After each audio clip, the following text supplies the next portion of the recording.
Saúde, estamos de volta. O programa de hoje está muito bom, está interessante. A gente está falando sobre impulsividade, né? A gente falou sobre a questão do cleptomaníaco, da cleptomaníaca, né? De situações assim que estão no nosso entorno.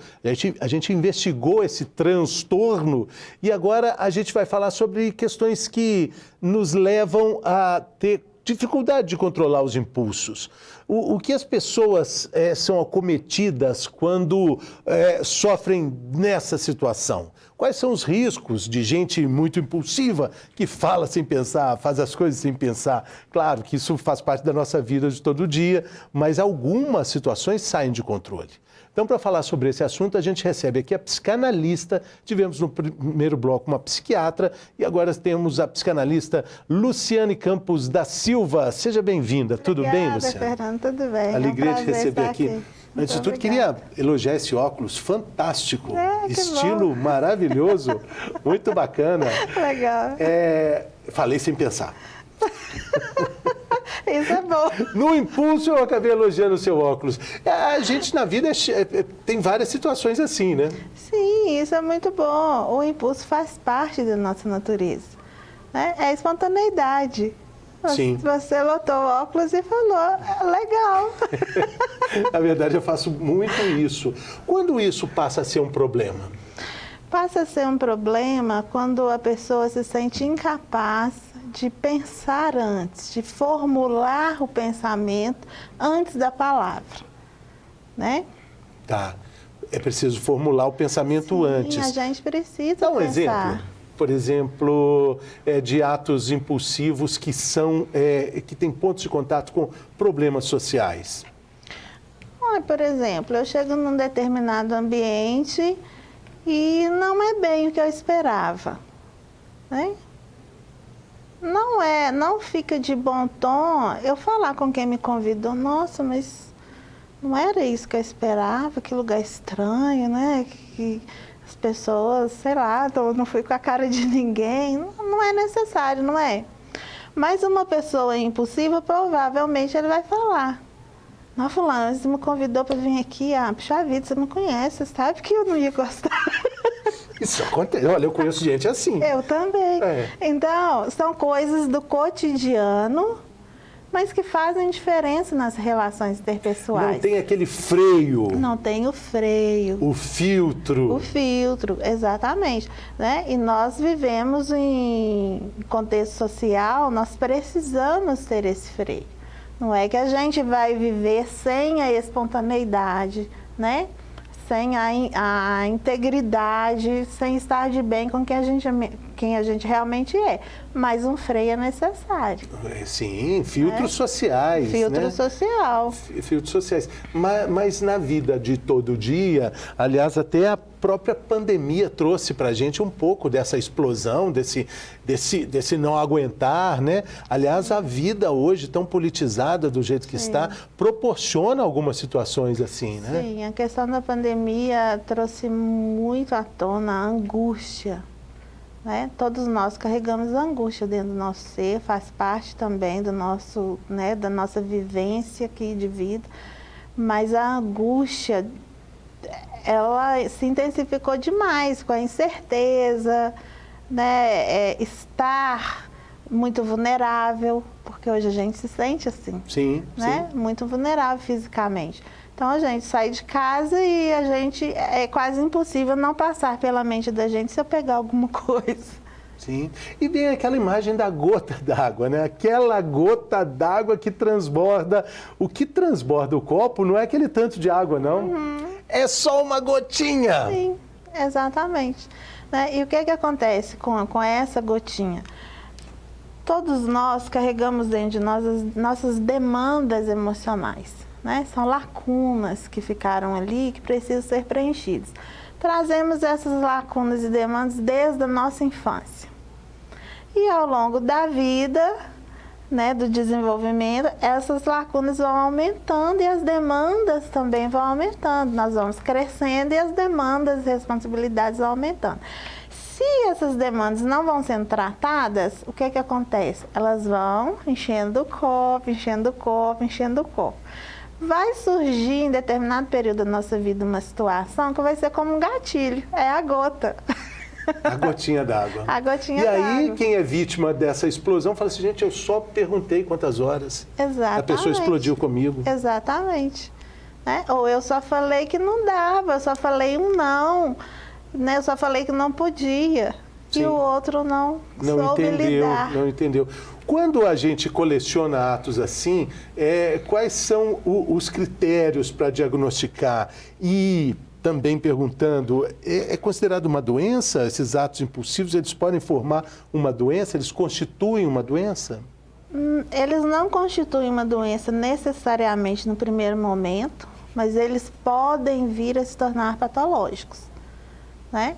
Se a pessoa percebe que ela está muitíssimo impaciente, mais do que o normal, vamos dizer assim, muitíssimo irritada com situações corriqueiras, cotidianas, ela não está conseguindo lidar, né, com situações adversas, tendo um mínimo de equilíbrio, a gente já começa a considerar que essa impulsividade está se tornando patológica. Ou seja, ela já está fazendo mal para aquela pessoa e para quem convive com ela. No consultório, como é que isso é diagnosticado? É na conversa? Essa percepção normalmente é do próprio paciente ou é do terapeuta que fala, opa, estou vendo aí alguns sinais de alerta? Normalmente, quando o paciente procura a terapia, ele já vem com algumas queixas, né, que já ajudam a gente a traçar esse comportamento dele. Né? Então, por exemplo, ele vem e fala, olha, eu nunca fiz terapia, mas eu estou sentindo que eu não estou legal. Qualquer coisa está me irritando, colega de trabalho, não estou conseguindo lidar bem, chefe falou qualquer coisa, estou querendo explodir, eu estou dando uma resposta mesmo, eu estou vendo que não é necessário, não é porque eu quero, mas tem acontecido. Então eu quero entender o porquê que eu estou assim. Então eles já vêm, né, com as queixas e a partir dessas queixas a gente vai estudando quais são as demandas inconscientes, quais são as lacunas que existem ali e que não foram preenchidas e que são uma falta e que elas interferem profundamente no comportamento. Por exemplo, lacunas, falta, quais são normalmente? Normalmente, a psicanálise ela estuda o inconsciente. E todos nós, ao longo do nosso desenvolvimento humano, nós necessitamos de algumas coisas básicas, né? Que é o afeto, é a proteção, é a provisão, é o sentir que faço parte, né? É sentir que sou desejado, que sou querido, que sou amado, que sou aprovado. Nós precisamos disso. Quando algumas dessas necessidades não são supridas, a gente diz que ficou uma lacuna ali para ser preenchida. Né? Então, quando algumas dessas lacunas, elas vão deixar alguns tipos de sentimentos, como rejeição. Sim, né? Eu sim. sinto que eu não fui querido pela minha família. Sim. Isso aí fica no inconsciente como um conteúdo. Há um conteúdo ali que ele não foi tratado. O inconsciente guarda esse conteúdo. Vamos dizer que o inconsciente, ele é como pendrive nosso. Toda a nossa vivência, emoção, sentimento está guardado ali. Fica ali guardadinho, nós vamos crescendo, nos tornamos adultos, mas não foi tratado. E esse conteúdo, que a gente chama de recalque na psicanálise, ou seja, escondido, ele passa a comandar nosso comportamento. Então, algumas vezes nós temos comportamentos que vão nos remeter a um comportamento infantil. Já viu aquele adulto que se você fala não para ele, ele faz bico? Ou ele sai batendo o pé? Não é um comportamento infantil. Depende do não, depende do que ele pediu. Às vezes vale a pena. Não deixa de ser um argumento, né? Depende. É uma tentativa. Uma tentativa. Uma tentativa daquela criança interior conseguir o que ela quer. Sim. Mas está num corpo de adulto. Sim, então a gente fala assim, mas não está combinando esse comportamento, né? Mas é isso, entendeu? Sim. Agora, também existem aqueles grandes ataques de fúria. Sim. Aqueles descontrolados. Sim. Tudo nasce daí? Todos têm a mesma fonte? Normalmente, tudo vem da infância. Sim. Sim. Tudo é gerado Até na a gente infância. mesmo, né? Na vida, todos nós viemos da infância, né? E dali tudo vai se moldando, né? Porque é ali, né? A primeira formação do indivíduo são as experiências da infância. Sim, sim. Agora, como é que a gente pode observar esses atos impulsivos na nossa vida de todo dia? Quais são os sinais de alerta para tudo isso? Porque falta de paciência todo mundo tem, né? Estourar todo mundo vai, Sim. né? Em algum momento a gente vai Sim. vestir essa carapuça aí, Sim, né? nós somos seres humanos, temos nossos limites, né? Tem dia que a gente está mais tranquilo, mais zen, mas tem dia que a gente já acorda, né, meio irritado. Então, como é que a gente observa o que sai do nosso normal, né? E o que está se tornando rotineiro? Isso é muito bom, essa é a dica de ouro do programa de hoje. Sim. O que é normal, o que é rotineiro e o que, na verdade, fala assim, nossa, que isso não sou eu. Sim. Né? A gente pode observar da seguinte forma. Bom, até um determinado período para trás, isso não me incomodava. Mas agora eu estou percebendo que determinada situação está me incomodando, me tirando do sério. E é uma coisa que não tem tanta importância assim. Sim, sim. E eu estou me sentindo não tem afetada. tanta lógica, né? Não tem tanta lógica, né? Então, a gente pressupõe o seguinte, que autocontrole, domínio próprio, né, vem de autoconhecimento, é um treinamento. Então, eu preciso me conhecer melhor para saber o porquê que determinada coisa não me afetava e agora está afetando. Vale a pena realmente eu me deixar afetar por aquilo? Né? O que eu estou ganhando com isso? Ou a única coisa que está acontecendo é que eu estou perdendo o controle, fico irritado, estou ficando mais ansioso, estou perdendo qualidade de vida, estou perdendo nas minhas relações interpessoais. Tem Sim. valido a pena? Então, é a gente mesmo se fazer esses questionamentos. Sim, sim. Tem um outro lado também que é a falta total de reação, né? Aquela pessoa completamente passiva, apática para a vida, né? Sim. Aquela situação acontecendo ali, precisando de alguma situação ser tomada, uma decisão ser tomada, é o oposto disso. É o oposto. Que também é problema. Também é uma patologia. Sei. Né? Porque a apatia, ela é uma patologia, né? Ela pode estar ligada a uma ansiedade como doença, a depressão, né? Porque num quadro depressivo a pessoa, ela fica apática, ela não tem força para reagir. Sim, sim. Né? E quando a gente fala dessa atitude compulsiva, a gente também, quando a gente fala desse impulso, a gente tem pontos semelhantes à compulsão?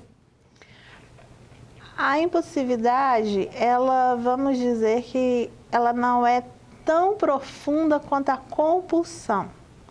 Né? A impulsividade, a pessoa, como eu disse, ela tem essa necessidade inconsciente, essa necessidade de... Ela gera um desejo e na hora que a pessoa sente a falta de determinada coisa, vamos dizer, um carinho, né? Ela está se sentindo sozinha, ela está ansiosa, aí logo em seguida vem o desejo impulsivo, ela tem a ação. Né? Então, por exemplo, não, estou aqui em casa, estou me sentindo muito sozinha, vou sair, sai comprando um monte de coisa, né? É uma compensação, o ser humano se move muito por compensação. Sim. Ele deseja o gozo, Freud falava disso. Todos nós já acordamos buscando como vamos gozar naquele dia, como é que vamos ter prazer naquele dia, é o gozo. Então, a gente está sempre em busca disso, Sim. Né? Desse gozo. No primeiro bloco, a gente falou sobre a questão de pessoas que são cleptomaníacas, que buscam esse prazer nessa adrenalina. A gente entendeu no primeiro bloco que existe um mecanismo de ação para isso, que pode desencadear na pessoa subtrair algum objeto, comprar. Sim, é um prazer. Busca de sexo. Sim, é um prazer mesmo, né? Então, gera esse impulso e ela tem o desejo, logo em seguida ela tem o impulso e faz a ação. A compulsão, ela é um pouco mais complexa, porque a compulsão, ela gira em torno de um ideal, né? Então, normalmente ela vai estar ligada a algum transtorno. Ah, sim. E essa explosão não tem de ideal, não tem nada, né? Não. Nós estamos falando dessa explosão, desses ataques de fúria. Sim, os ataques de fúria já estão ligados assim à incapacidade mesmo, né, da pessoa ser o próprio freio. Pode estar ligada ao eu narcísico dela, né? Vamos dar um exemplo aqui. Aquela criança que só recebeu sim. Então, ela cresce com a extrema dificuldade de lidar com a frustração, né? E vai se tornar um adulto que ele cria as expectativas e elas têm que ser satisfeitas. Se não for satisfeito, ele tem um ataque de fúria. Nossa, isso aí parece assim uma estrada que vai desembocar em vários problemas. Bipolaridade, por exemplo, transtorno de déficit de atenção. É um prato cheio para vários. Para vários, porque tudo aquilo que a gente não trata vai ramificando e gerando outras situações de doenças emocionais, né? Por isso a gente bate tanto na tecla que quanto mais cedo uma pessoa busca terapia, melhor para ela. Sim, sim. Né? E esses atos impulsivos aí, eles também podem desencadear em problemas ligados ao alcoolismo, por exemplo, o uso de drogas, Sim. que vão propiciar essas atitudes, né? Sim, porque dependendo de como a pessoa entende que ela vai suprir aquela lacuna emocional, cada um vai tentar de uma forma, né? E essa impulsividade pode levar assim, a um vício de drogas, a um vício na bebida, né? A um cigarro. Esses vícios ligados à boca, eles tem muito a ver com a fase oral, que é a fase de desenvolvimento infantil, a primeira fase, que é a fase da amamentação.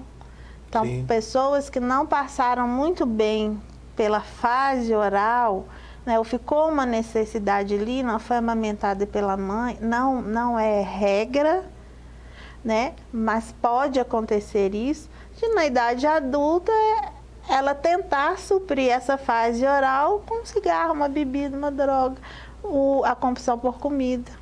Sim, sim. Então, todo comportamento de hoje está ligado a uma lacuna de lá de trás.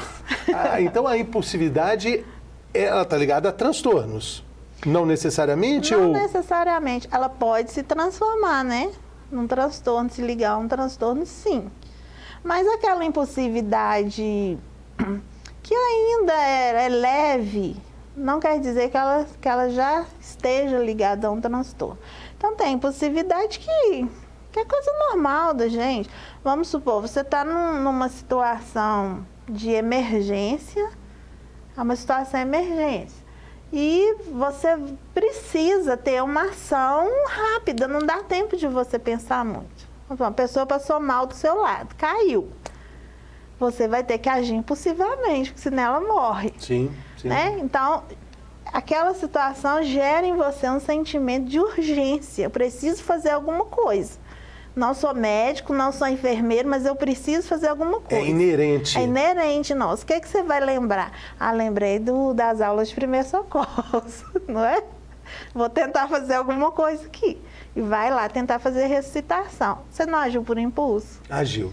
Agiu. Pro bem. Pro bem. É. Então, nem todo impulso ele é ruim? Exatamente. A gente tem que fazer essa separação. Agora, também esbarra muito assim nas terapias que podem ajudar uma pessoa que tem esses atos impulsivos na rotina de todo dia, o processo de autoconhecimento, né? Ô, Fernanda, sem isso é impossível.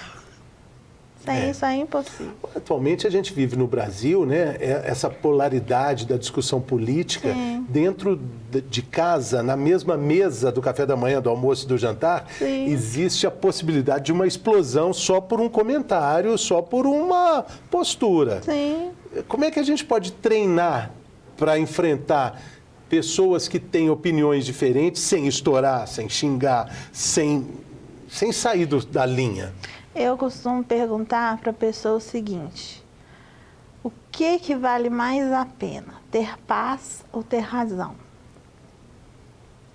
Se a sua paz for um valor caro para você, você entende que um político, uma pessoa que está lá em Brasília, não está nem sabendo aqui do seu cotidiano, do seu dia a dia, da sua vida, vale a pena ele roubar sua paz? A mesma coisa acontece no trânsito. Mesma coisa. Por que uma fechada, por que uma barbeiragem alheia pode ser responsável por tirar sua tranquilidade? Por que você se transforma e se transtorna tanto por algo que, na verdade, já passou? Já passou. Então, o que o autoconhecimento nos traz? O autoconhecimento nos faz entender aquilo que realmente tem valor para a gente, né? E aquilo que são crenças centrais. Nossas crenças centrais são aquelas crenças básicas, pelas quais você morreria por ela. As cláusulas pétreas. Pétreas. Está escrito na pedra. Tá. Ali Aquilo não muda. ali você não abre mão. Vamos supor, paz, amor, né? O bem, são suas crenças centrais. Dessas crenças centrais vão surgir outras ramificações. Essas crenças e valores que você não abre mão vão estabelecer seu comportamento e elas vão te dar um norte.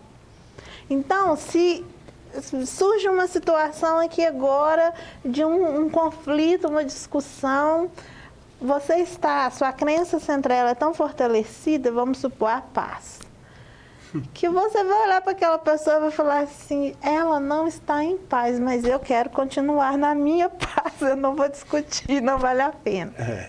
E não é pessoal, né? Não. Quando você entende que, na verdade, não é pessoal, a fechada que você toma no trânsito, a opinião alheia, as verdades externas a você, por que elas são pessoais?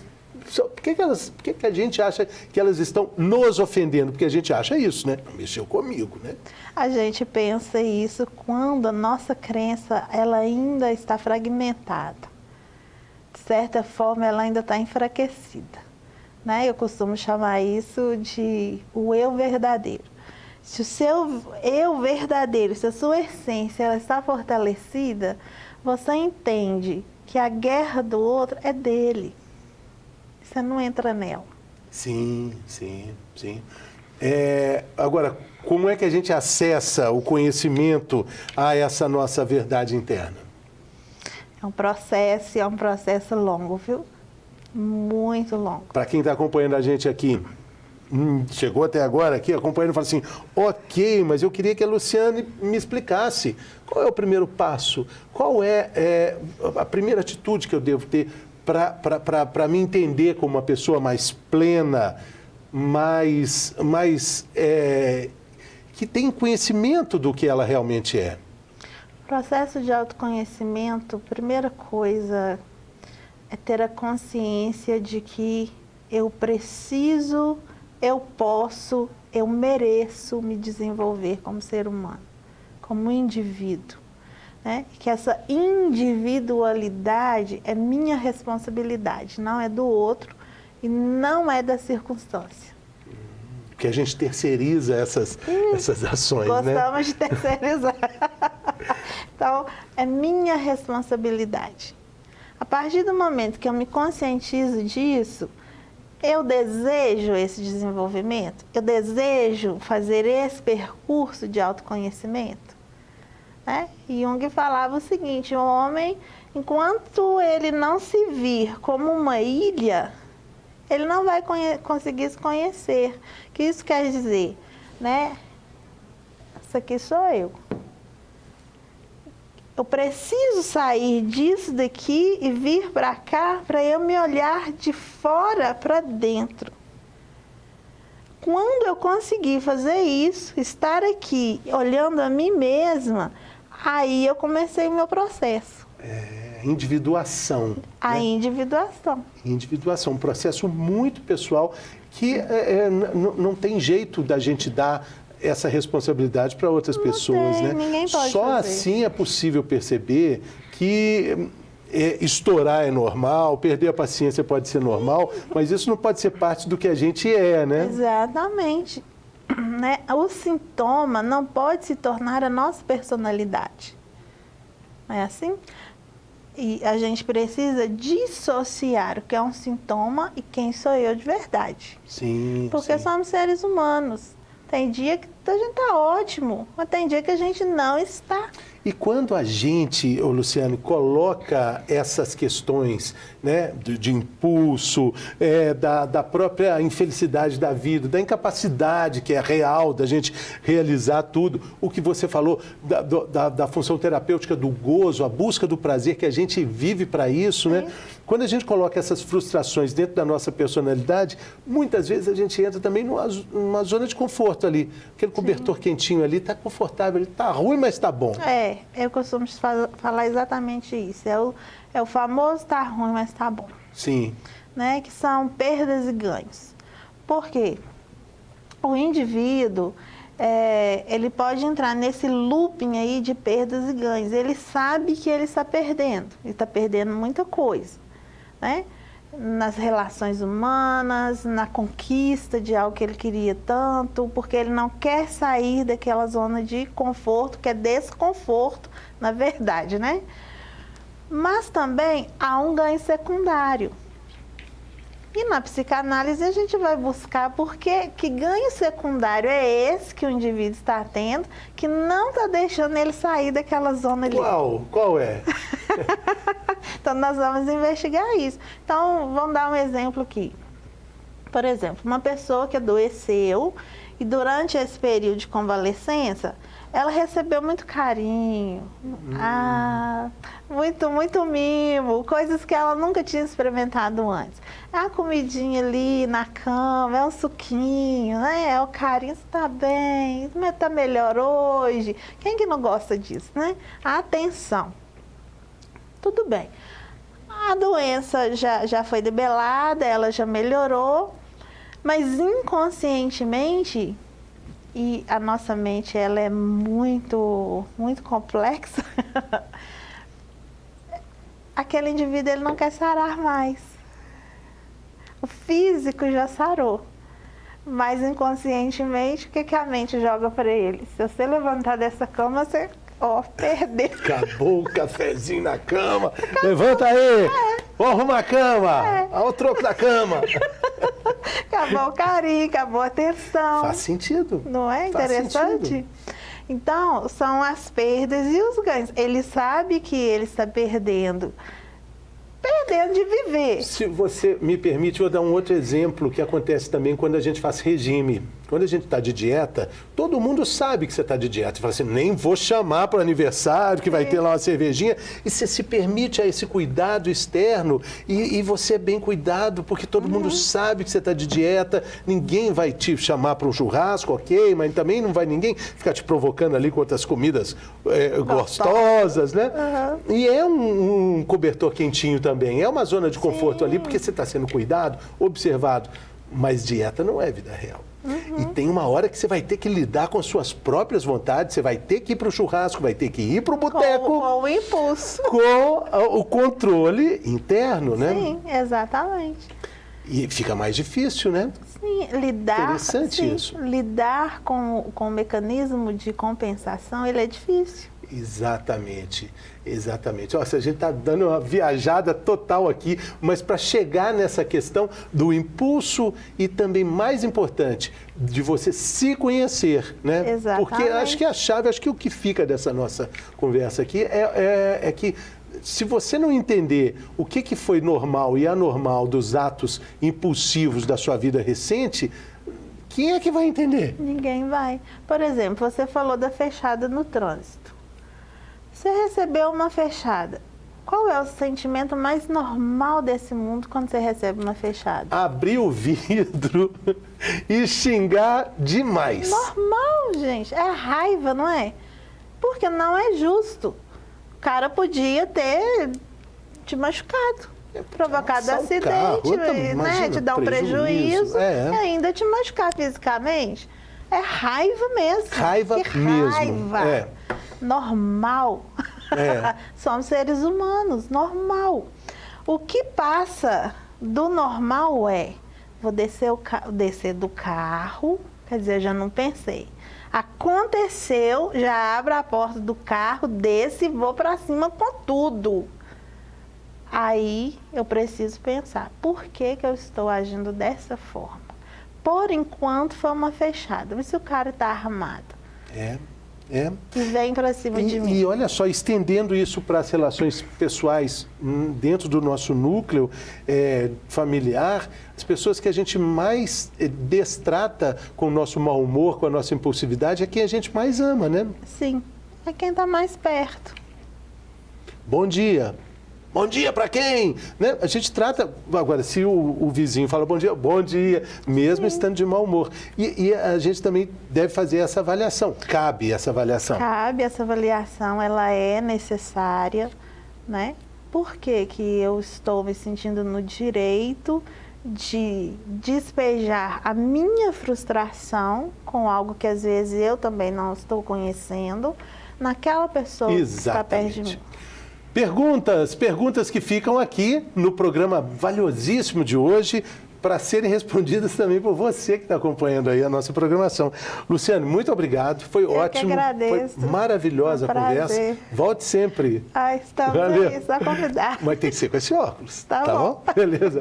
A gente fica por aqui, o Saúde e Bem-Estar vai ficando por aqui. Acompanhe a nossa programação também pelo canal no YouTube, interaja conosco nas redes sociais. A gente está te esperando aqui no próximo Saúde e Bem-Estar. Saúde!